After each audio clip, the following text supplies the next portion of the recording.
came up to a junction similar to this. Something caught my attention from the right-hand side, and I don't know, my brain just told me that it wasn't going to stop. It didn't. It was quite distressing, really, because Gary didn't move for quite a while.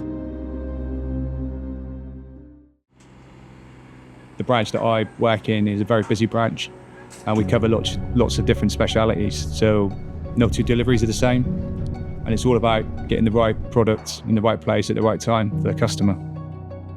Describe the accident, what happened, how it made you feel.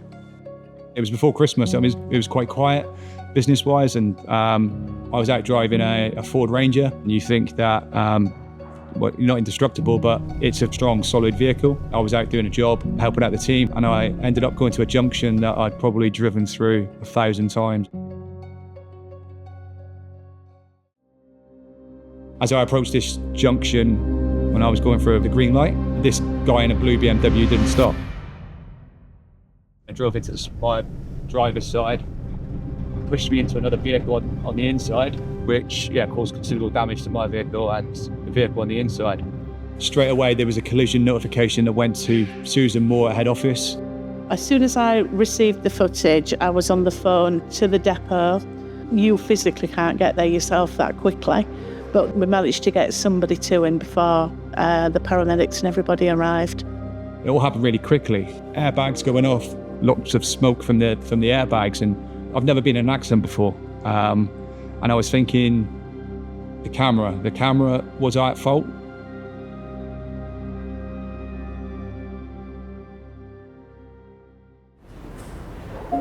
On Samsara, you've got the ability to set up alerts. You can see at a glance which vehicles are where.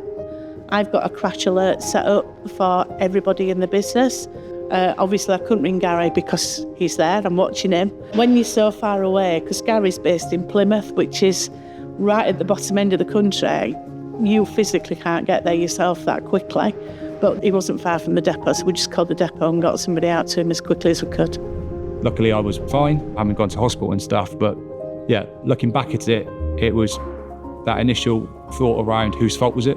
I knew there was a Samsara camera in the cab, and I knew that the truth would be told. And I played it back through quickly, and I thought I wasn't at fault. If I was in the middle of nowhere and it was somebody's word against mine, and I didn't have the camera in there, then there might have been a different story of somebody, he said, she said. The third-party vehicle was a write-off. Gary's vehicle got T-boned, and I think this has been written off as well. It's nice to be able to exonerate our drivers and know that it wasn't their fault and he did absolutely nothing wrong.